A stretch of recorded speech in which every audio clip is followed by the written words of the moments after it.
Hey everyone, starting to make your own garments, well, it can be fun and kind of overwhelming, so I figured I should do a video with my top 5 beginner tips for sewing. And to be honest, I sometimes need to remind myself of these things as well, because as we all know, sewing is a constant learning journey and it's not like I have all things figured out. But these are actually 5 tips that I think is super important to know when you're starting to sew.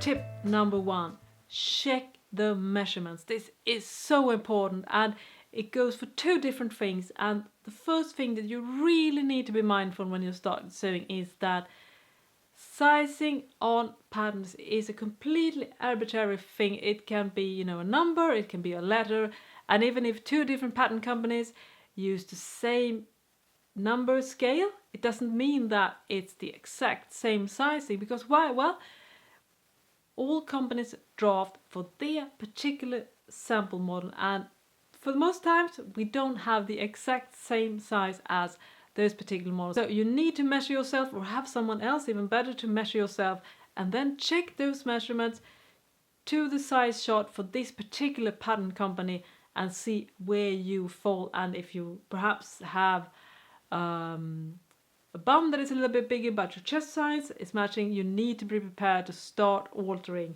That is so important, so always make sure that you pick the correct size. And the second thing that is so important about measuring everything is that you can't assume that the pattern maker has your exact idea of how the pattern should fit, because it's basically about style, and style are so many things, not just your own body measurements. It comes down to length and ease, and it can be if the shoulders are wider, or if the pattern designer has made the shoulders a bit more narrow. All these things, you can't assume that will align with your particular taste. So I will give you a great tip now, is that you go to your wardrobe, check a garment that you like the fit of, that is similar to the ones that you are planning to make in a similar fabric. Then you measure it and say, okay, I really like the shoulders to have this width, or I really like the bodies to have a bit of a looser fit around the tummy. Check all these things and see if those are aligned with the pattern that you're planning to make. And if not, well, you might need to have to make it a bit more wide, or a bit more narrow, a bit shorter, or whatever, so that it actually aligns with your vision of the garment. So definitely don't assume that the pattern designer is exactly on the same board as you, because we all have a different taste, all have a different preference, and that is why it's so important that we always measure things. Tip number 2, make samples. Now, you don't necessarily, in my opinion, have to do samples for each garment that you're making, because if you follow my advice in the first tip, where I said you should measure everything, you will actually eliminate the need for making quite a few sample garments. Obviously, sometimes you have to, but if you're careful about the measurement, you will actually be able to achieve a great result without having always to do like a sample garment. So what I mean when I say sample things or do test samples, I most refer to testing different stitches and different fabrics to see what stitch and how you should handle the fabric in order to achieve the best result. And that is so important, because you can't just assume that a stitch will be perfect until you have tested it. And that goes for hemming techniques and all these things. So I definitely recommend that you pick the fabric that you plan to use. You try a couple of different seams and see if it works, see if the thread looks nice. All these things is so important to just make those samples before you start sewing. It doesn't take a lot of time. You can be done with that process in 10 minutes, but it will save you so much heartache later on if you're sure that your samples are on point. Tip number 3, don't overpin stuff. That is so easy to do, and I know there are a lot of older sewing books, and perhaps when you were taught sewing in schools, we were often taught that we should be very meticulous with using needles. But to be honest, it's not really all that a great idea. There are lots of drawbacks about going crazy with the needles. First of all, it will distort the fabric when you're sewing. It will create bumps and folds, and you really need to make sure that that you have a flat surface when you're sewing. And secondly, if you have gone crazy with the needles, it's also really tempting to not remove them while you're sewing, and you should never ever sew over needles. And it's just not bad for the end result. It can also be dangerous because worst case, the sewing machine needle will hit the needle, break, and the edge of the needle will actually like move like a torpedo towards your face if things go really wrong. So it's definitely dangerous as well to sew over needles. And if you pin the fabric,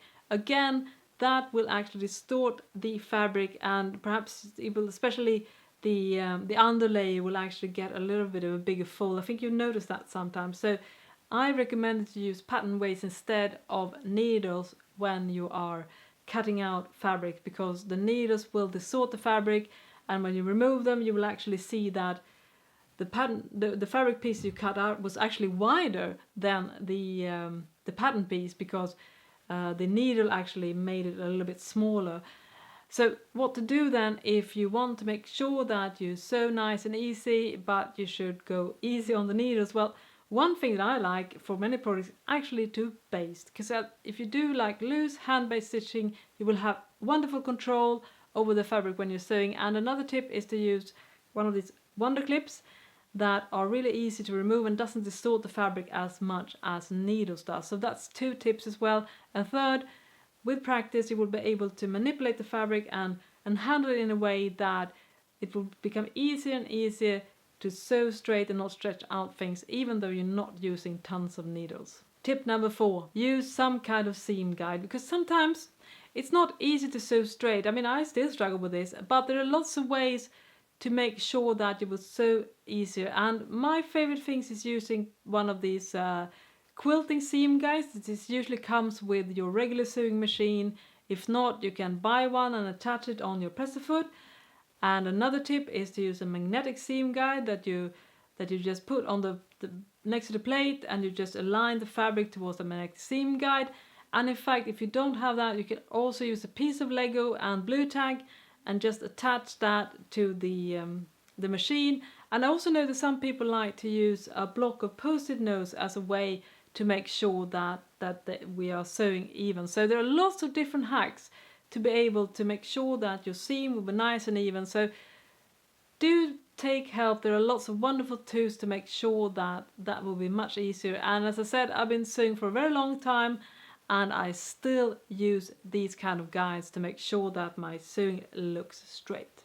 Tip number 5, this is also really important, and that is have fun and don't be too hard on yourself.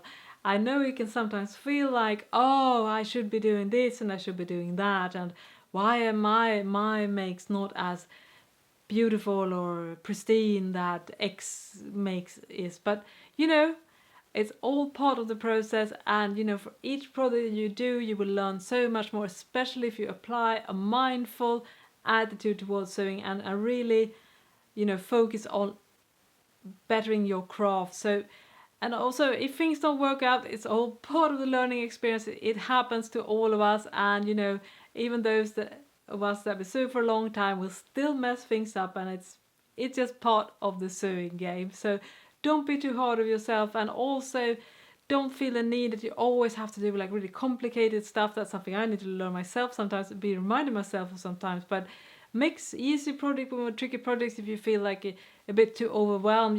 I'm a big fan of easy wins. So if you want to do something simple to build your confidence, just go ahead and do that. And also find the method that works best for you. So don't feel that you have to do a particular method if you're struggling to learn it. Instead, do what works for you. I think that's super important. That's one of the messages I definitely want to spread across, is to just do you when it comes to sewing. So these were my top 5 tips for beginner sewers. Now, of course, I would love to hear all your suggestions as well, and things that you've learned along the way. And please share in the comment section. And if you haven't already, please subscribe for weekly sewing videos. Until next time, stitch safe. Bye bye.